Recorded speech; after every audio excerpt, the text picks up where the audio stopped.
প্ৰেমত পৰিছো আপোনাৰ ব্যক্তিত্বৰ।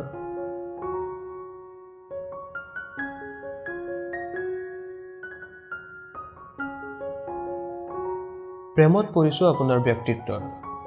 স্বাভিমানী নহব, কষ্ট হয়। আপোনাৰ বাবে আজি তুলি লৈছো কলমটো, এটি কবিতা লিখি। আপুনি কবিতা ভাল পায় ন? পঢ়িবনে বাৰু? আপোনাৰ অজ্ঞাতেই যদি লিখো এটি প্ৰেমৰ কবিতা।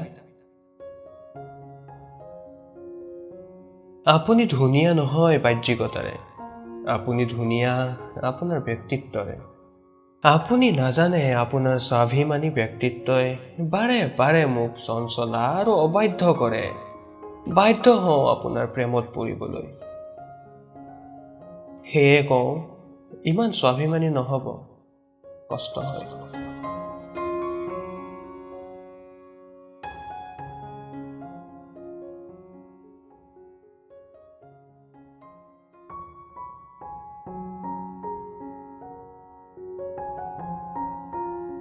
আপুনি জানো নিবিচাৰে কাৰোবাৰ দুবাহুৰ মাজত নিজক আবদ্ধ কৰিবলৈ? নে আপুনি বিশ্বাস নকৰে সঁচা প্ৰেম, মৰম, ভালপোৱা? বিশ্বাস ৰাখক, আপোনাকো ৰাখি মালফুলে সাৱটি, ঠিক একুৰিয়ামত সজাই থোৱা মাছকেইটাৰ দৰে।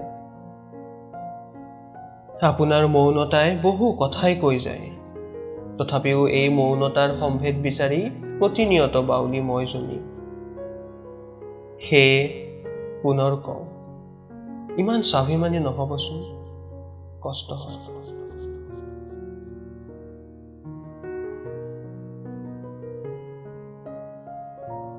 ধন্যবাদ দীক্ষাশ্ৰী, ইমান সুন্দৰ কবিতা এটাৰ বাবে। আপোনালোকৰো কবিতা পাঠ কৰাৰ বাবে যোগাযোগ কৰক ডেছক্ৰিপশ্যনত উল্লেখ কৰা ইমেইলটোত।